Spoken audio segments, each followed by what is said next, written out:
bagong mga nangyayari sa atin. Last night, nanood po kami ng BTS, yung kanilang MTV.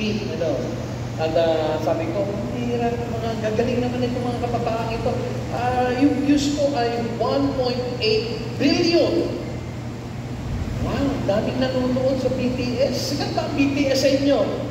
Alam niyo po mga kapatid, nung nakikita ko silang sumasayaw, dahil ako po'y sumasayaw din ng aking kabataan, sabi ko, naaalala ko tuloy ang aking kabataan. Wala palang kwenta yung sa akin. Anyway, lagi pong may bagong experiences. At minsan po ang experience po natin ay mahirap, masakit, minsan po experiences natin masarap, masaya.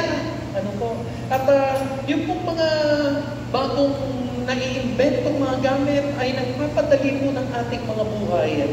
Ibig sabihin, kung noong araw ay mahirap po ang magpalaki ng baby, sa panahon po natin yan ay meron na pong tinatawag na mga life hack.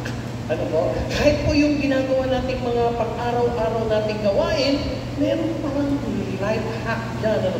And when we say life hack, dahil you try something new. Kahit po yung cellphone po ninyo ay, wow, na-obsolete po ang luma at dumarating po ang bago.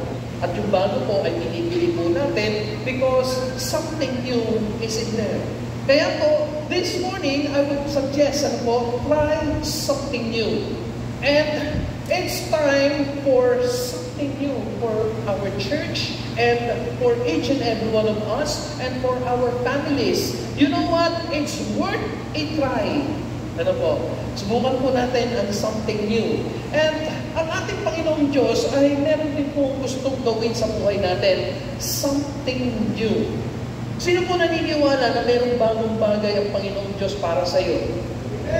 Mga kapatid, yes po. In Isaiah chapter 43, verse 18 to 19, nasabi po rito ay, do not remember the former things, nor consider the things of old. Behold, I will do a new thing, now it shall spring forth. Shall you know it? I will even make a road in the wilderness and rivers in the desert. Shall we bow down our heads and let us pray? Father God, maraming salamat po sa iyo for gathering us under your care. O Lord God, let the power and fresh anointing of the Holy Spirit be upon each and every one of us. Shower us your grace today, O Lord God. Panginoon, kung ano man ang aming mga panalangin sa aming puso, para sa aming pamilya, para sa aming Panginoon, at para sa simbahang ito, Lord God, let it happen. Lord God, maraming salamat po, Diyos, sa ginagawa mo at sa iyong mensahe ngayong araw na ito. Sa pangalan ng aming Panginoong Yesus, ang lahat ay magsabi ng Amen. Palakpakan po natin ang ating Panginoong Diyos. And we title our message today, New Things Are Coming. Kayo ba'y naniniwala na mayroong bagong ibibigay o iniahanda ang Panginoon? Balikan po natin yung Isaiah chapter 43, verses 18 to 19. Ang sabi po dyan, do not remember the former things, nor consider the things of old. May mga tao po na laging nakatingin sa kanilang nakaraan, katulad po ng bansang Israel. They are so into their experiences with the Lord, the victories. Marami pong victories, and their not so victorious days sa kanilang buhay. And their failures, lagi nilang inaalala yun. Pero sabi po ng verse 19, sabi ng Panginoon, behold, I will do a new thing. Meron na akong gagawin, kalimutan nyo na yung nakaraan. Behold, I will do a new thing, now it shall spring forth. Umuusbong na, lalaki na. Hindi nyo ba nararamdaman? Ako ay gagawa ng kalsada sa disyerto at tubig or ilog sa gitna ng disyerto. Mga kapatid, anong ibig sabihin nito? Kapag tayo po ay laging nasa nakaraan at nakapako sa nakaraan, wala nang bagong mangyayari sa buhay natin. Hindi natin mararamdaman ang kilos at galaw ng ating Panginoon. And we title our message today, New Things Are Coming. Mga kapatid, ngayong araw na ito, may tatlong bagay po ako na gustong dalhin sa inyo. Una, quit looking behind, start looking ahead. Mga kapatid, huwag mo nang tingnan ang nakaraan at tingnan mo ang hinaharap. Verse 18, ano po? Do not remember the former things. Ano yung former things na tinutukoy po dito? Forget the former things. Dahil kung patuloy kang nakatingin sa nakaraan, hindi mo makikita ang pupuntahan mo. Kahit ang Panginoong Jesus, nung siya'y nangaral, ang tao daw po na susunod sa Panginoon na panay ang lingon, ay hindi makakatapos ng trabaho. Ibig sabihin po, yung pag-aararo. Yung araro niya, liliko-liko, at hindi siya makakatapos. Mga kapatid, kung lagi kang nakatingin sa likuran, sa nakaraan, hindi ka uusad sa buhay na ito. Kaya sabi ng Panginoon, ano po ay, do not remember the former things. If you are ever going to move on to new things in Christ, you must learn that hindi natin maaasahan ang mga nakaraang tagumpay para tayo ay manatiling matagumpay. Mga kapatid, ikaw ba ay matagumpay ngayon at nagtatagumpay? Kung ikaw ay laging nasa nakaraan, ano po, natagumpay, hindi ka makaka-move forward. Alam niyo po, itong church po na to, nung nag-celebrate po tayo ng 25th anniversary, ibinuhos po natin yung ating mga programs and ideas, ano po, to celebrate grandiously ang ating 25th anniversary. And now, we are about to celebrate our 30th anniversary. Sabi ko po, simpleng anniversary lang. Pero, punong-puno ng mga gagawin sa hinaharap. Mga kapatid, hindi natin, okay na yan. Minsan po may mga taong ganito po ang suggestion. Ulitin natin yung nakaraang tagumpay. Ulitin natin. Mga kapatid, wala nang tagumpay doon. Inuulit ko lang. At sa kakaulit mo, hindi ka pa magtatagumpay. Mga kapatid, dahil nagbabago ang panahon. And I want to tell you, sabi po ng matalinong tao, the only permanent thing in this world is change. Now, if you don't change, mananatili ka sa nakaraan. Ang bansang Israel po had many victories in the past. In the past, marami silang victories. At napanood po natin yan sa kanilang pag-exodus sa Egypt. Umalis sila sa Egypt, ang kamay at kapangyarihan ng Panginoong Diyos ay nakita nila. Kung paano bumuka ang dagat, kung paano ang tubig, naging dugo, kung paano pinahirapan ng Diyos ang bansang Ehipto. Mapalaya lang sila. At hindi lang yun. Pagkatapos nun, nakita din ang henerasyon na yun kung paano ang walls of Jericho sa Canaan, conquering the land of Canaan, bumagsak po ang walls of Jericho. At marami pa silang mga gerang kinarap. Sila po ay nagtagumpay sa tulong ng Panginoong Diyos. At nagpagtagumpayan din po nila yung pagkahati ng kanilang kaharian. Nahati ang Judah at ang Israel. Na-survive din nila yun. Pero ano nangyari? At this point in time, in the time of Isaiah, they are in captivity. Nakatip po sila ng kaaway. Lahat po sila, ang buong bansa. Nasaan na ang tagumpay ng nakaraan? Look at your life. Do you have so many victories in your life? Katulad ng mga medals, katulad ng mga parangal, pagkilala, o galing natin. Di ba, lahat ng yun lumipas na at doon sa nakaraan na yun. Yun lang yun. Hindi mo na madadala yun sa kinabukasan. things of the past. And you know what? God wants you to somehow na maging matagumpay din in the future.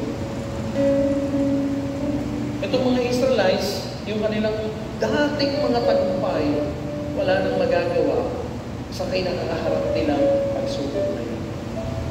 Just like the Israelites, they needed a new work, a new miracle, a new victory. Kailangan natin ang bagong gagawin para sa bagong himala at sa bagong tagumpay. Bagong gagawin. Sabi natin, may gagawin na naman, yes. Lagi pong may pinagagawa ang Diyos para doon siya kumikilos sa ginagawa natin eh. Minumultiply ng Diyos kung ano ang meron tayo. Mga kapatid, at hindi tayo makakausap kung lagi tayong nakatingin sa nakaraan. Ibig sabihin, may makukuha ka pa ba ng victorious doon sa mga victorious days mo na madadala mo rito? Wala na. Gina-challenge ka ni Lord. Kalimutan mo ang nakaraan, harapin ang bagong bukas, kasama ako, magtatagumpay ka. Amen mo ba ron? Gusto ni Lord magtagumpay ka. Pangalawa, don't allow your past failures to own you. Huwag mong hayaan ang mga kapalpakan mo, sa nakaraan na manatili ka doon. Verse 18b, nor consider the things of old. No, isip-isipin mo pa ang mga bagay na ito. Don't dwell in the past. Alam niyo po, yung bansang Israel na pinagpala ng Diyos, na binigyan niya ng maraming tagumpay. Ano pong mga tagumpay? Yung inisa-isa natin kanina, ano po? Sa Egypto, lumaya sila, bumuka ang dagat at marami pang miracle. Bumagsak ang walls of Jericho, nagtagumpay sila sa mga kalaban nila, nahati ang bansa nila, tagumpay pa rin sila. Pero mga kapatid, sa kapila ng kanilang mga tagumpay, lagi silang bumabagsak. Every time God blessed them with good things, they return to Him evil things. Mga kapatid, pinagpala ka ba ni Lord? At sa pagpapala na yan, anong binabalik po natin? Minsan po failures.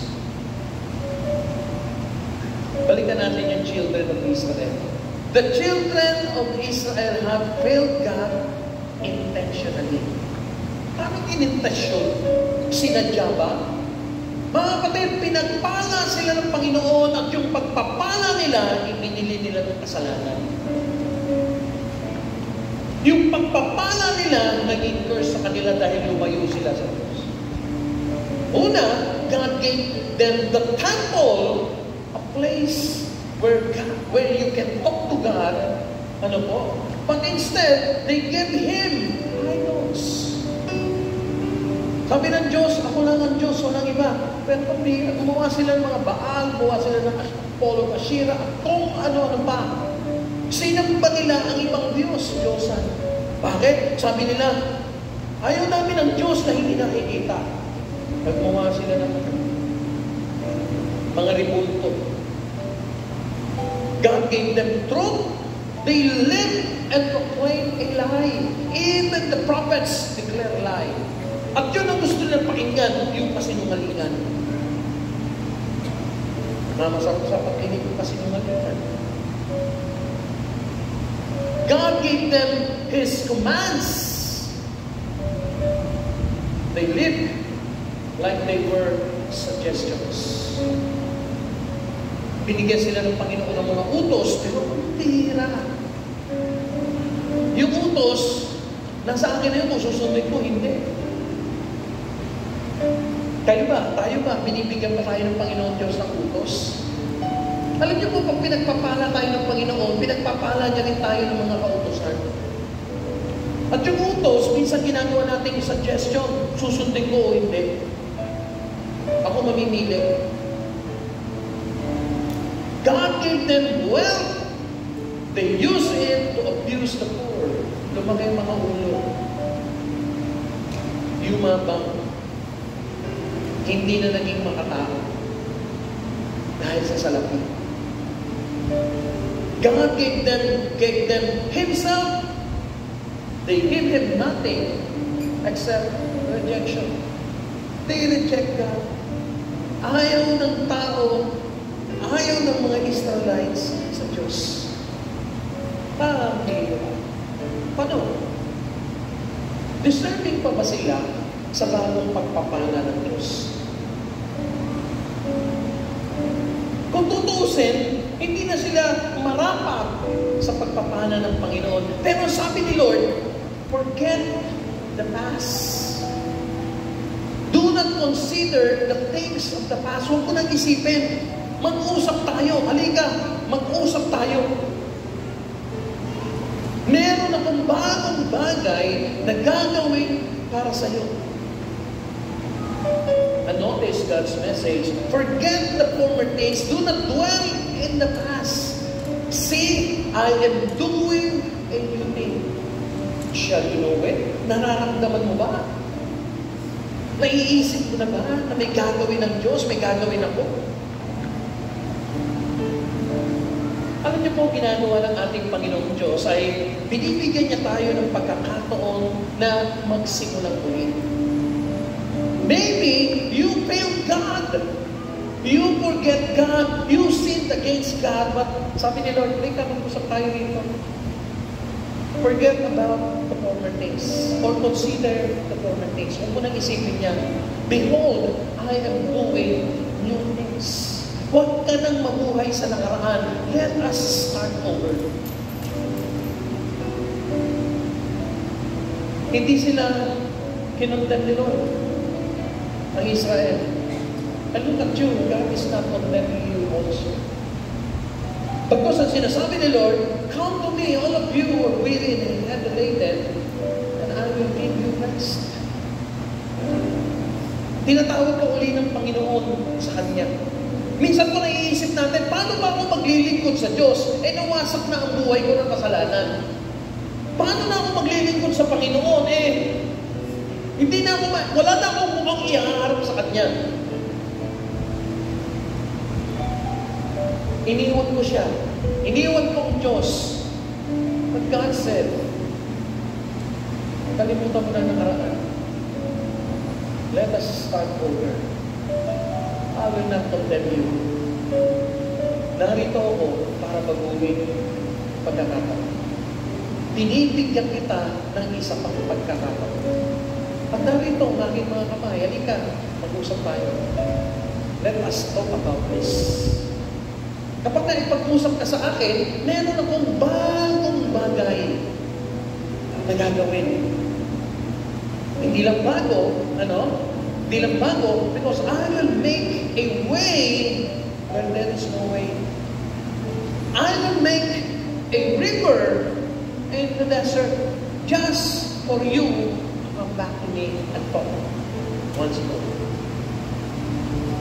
Pero sabi ng Isaiah chapter 55 verse 7, let the wicked forsake his way, and the unrighteous man his thoughts. Let him return to me. Return to me. Sabi nito. And I will have mercy on him. And to our God, for He will abundantly pardon. Minsan iisip natin, karapat dapat sa Diyos. Wow, because of, but our God is a God of second chances. Sabi mo, hindi na ako magagamit ni Lord, magagamit ka ni Lord. Wala na akong mukhang iharap sa Diyos, pwede pa rin yan. Because He will abundantly pardon. Magpapatawad ako. Mga kapatid, pangatlong bagay, you cannot live on yesterday's pain. Ano yung yesterday's pain? Look at the Israelites. Anong ginawa ng Diyos? Pambihira, ang daming ginawa ng Diyos para sa kanila. Because of their faith in Him. Kaya lang, yung faith nila nagtaturnis, kinakalawang. Yung faith nila lumiliit. Or yung faith nila is stagnant. Try to think of this. Nagplateau ang kanilang faith. At alam niyo po ba, kung ang faith mo ngayon, ang pananampalataya mo ngayon ay nagpa-plateau. Pag tinanong ka, kamusta ka na? Gaya pa rin ang dati. Kamusta ka na? Eto pa rin, ganun pa rin. Alam niyo mga kapatid, ang problema sa plateau, wala akong plateau na pataas. Lahat po ng plateau, pababa. Papulusok, pasira, pawasak.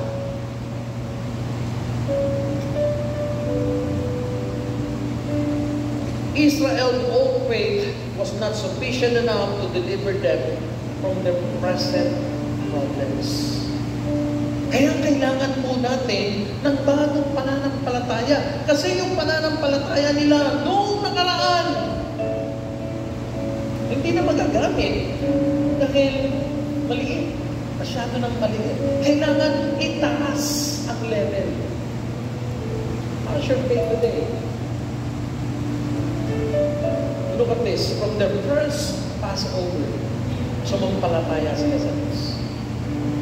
Sabi ng Panginoon, lahat ng hamba ng bahay ninyo, lagyan nyo ng dugo ng kordero. Lalampasan kayo ng anghel ng pamumuksa. Dahil sa kanilang pananampalataya, they crossed the sea, the Red Sea. Dahil sa kanilang pananampalataya, they conquered the land of Canaan. Dahil sa kanilang pananampalataya, nagtayo sila ng templo. At dahil sa kanilang ginawa, the children of Israel seen the hand of God at work in and through their lives. Nakita nilang kamay ng Diyos. Tatanungin ko po kayo, nakita mo na ba kung paano kumilos ang kamay ng Diyos sa buhay mo? And I guess, kung hindi mo pa nakikita, sabi ni Lord yan can you not see it? Now, alam ko po, may ginagawa ang Panginoong Diyos sa buhay ko. Kumikilos ang Diyos. Dahil kung hindi, wala ka na. Patay ka na. Kaya ka lang nagkakaganyan dahil ang pananampalataya mo, eto pa rin. Yung pananampalataya po natin, pinalalago dapat natin yan. Paano pinalalago yan? Pinakakain ng salita ng Diyos, idinudulog sa panalangin. Bigyan mo po kayo ng example. Yung cellphone ko, pag ginagamit ni Mrs., nalilito siya. Yung cellphone niya, pag gagamitin ko, nalilito ako. Nasaan na yung pagkuha ng picture, yung photo? Nasaan na yung ganito, nasaan na yung ganyan, nalilito. Kasi, alam niyo po mga kapatid, yung cellphone mo, binuild mo yun Nag-ubos ka ng oras para dito ilalagay yung mga apps mo. Diba? Alam mo kung paano. Alam mo yan, papalabas at papasok. Alam mo yan. Ganun din ang pananampalataya mo natin. Ikaw lang ang nakakaintindi niyan at makapagpapalago niyan. You must spend time growing your faith. Spend time growing your faith. Think about it day and night. Pray about it. Read the Word of God to make it sure na kumakain ang pananampalataya mo. Bakit? Kasi ang katotohanan, laging may challenge ang buhay. Lalo na ang buhay pananampalataya. Hindi po pare-parehas ang challenge. Kung paano nag-e-escalate ang panahon, lumilipas ang mga araw sa'yo, nag-iiba ang challenges mo na darating sa'yo. Kaya, tingnan niyo po, yung eskwela, mag-i-eskwela, mag-aaral natin. Di ba nung nag-aaral tayo, naiinis tayo, no? Para sa mga hindi mahilig sa eskwela. Naiinis tayo, nagagalit tayo, tinatamad tayo. Pero mga kapatid, look at this. pero na-survive mo, natapos mo naman, alam niyo po, maraming problema sa buhay na ito, nung matapos ka sa school, nasolusyonan. Nasolusyonan. Kasi magaling na to. Tama ba? Pero kung hindi gumaling to, ang laki-laki, mas malaki problema mo. Bigyan ka lang ng isosolve na problem. 36 times 36. Mahina talaga ako sa pati. Yun na nasasabihin natin, di ba? Pero mga kapatid, pag na-survive mo yung, di ba, ang daming, ganun din po tayo. Hindi mo titigil ang paglago ng pananampalataya. Kung paano ang edukasyon ay hindi tumitigil. Akala niyo po ba nung natapos kayo ng college, tapos na? Hindi pa. Kung ikaw ay graduate noong 1980s, 1990s, accounting, iba na po ngayon dahil sa Excel. At yung Excel, dating nag-Excel. Hindi pa pwedeng isusulat pa rin sa libro. Di mag-iisa na siyang nag-compute. I-input mo na lang. Diba? Wow! Nag-iiba ang panahon. Nag-iiba ang challenges. Dapat yan. Kaya, bakit kaya gusto ng Diyos yung pananampalataya natin ay palakihin natin? Kasi gusto ni Lord magbigay ng bagong vision sa iyo. Bagong heights na mararating. Aanak sa buhay pananampalataya. Buhay, kung ano-ano kumikilos ang Diyos para sa atin, gusto niya rin, kikilos din tayo para ma-meet yun.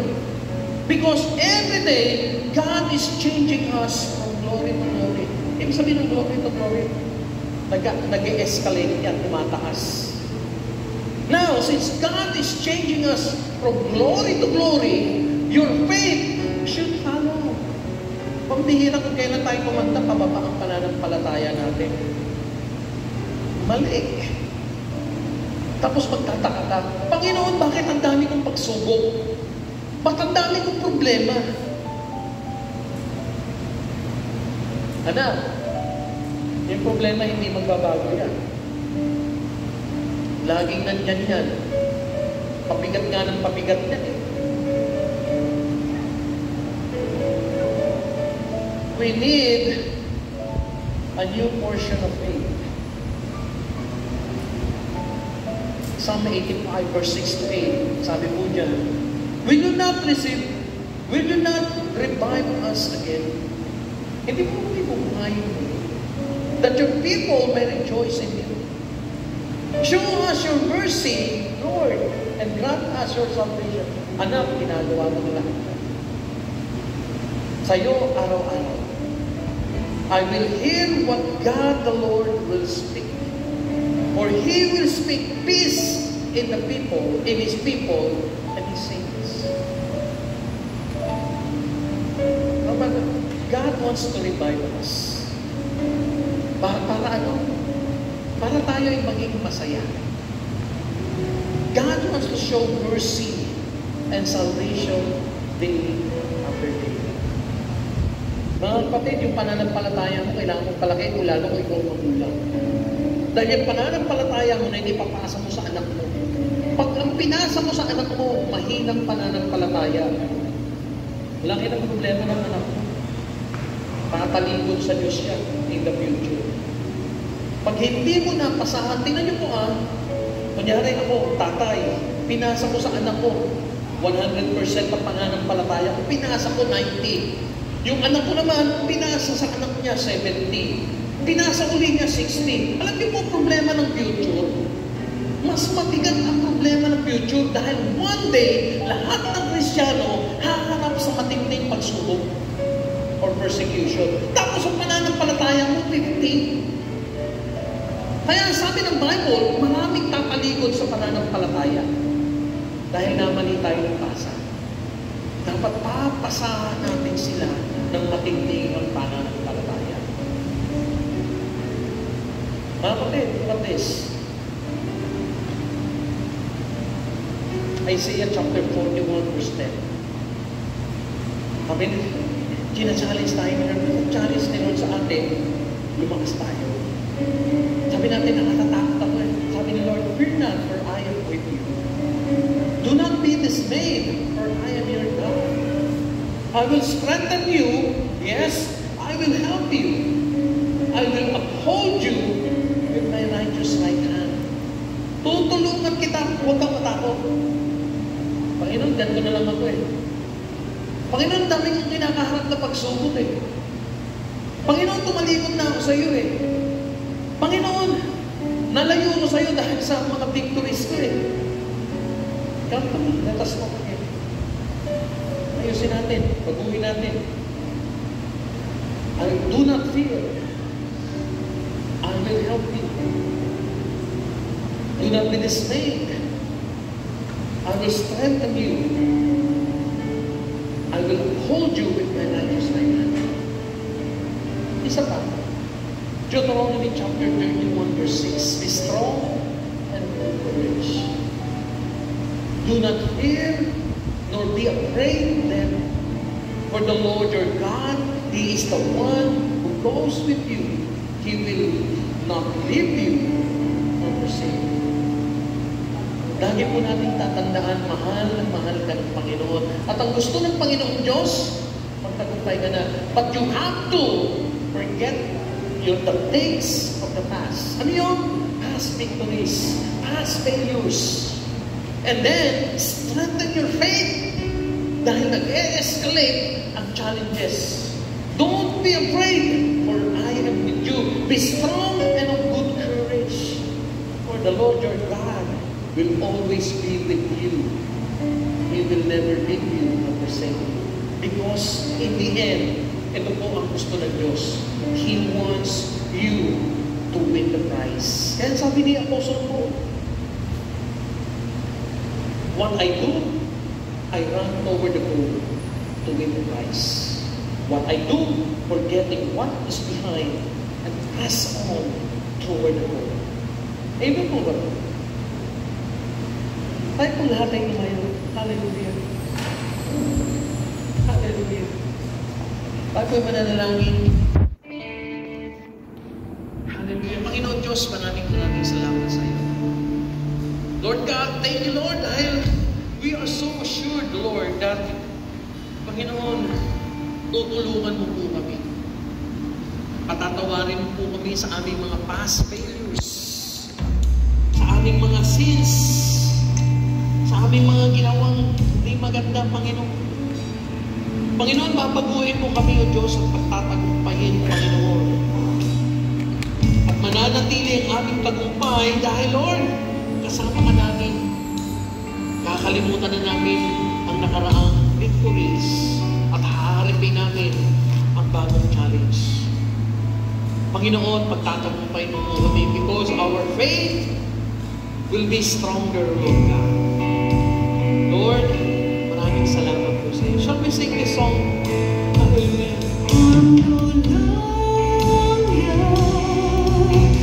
What I used to be, I am stronger because you live in me. The road is gone, the new has come. I'm alive.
Yes, Lord.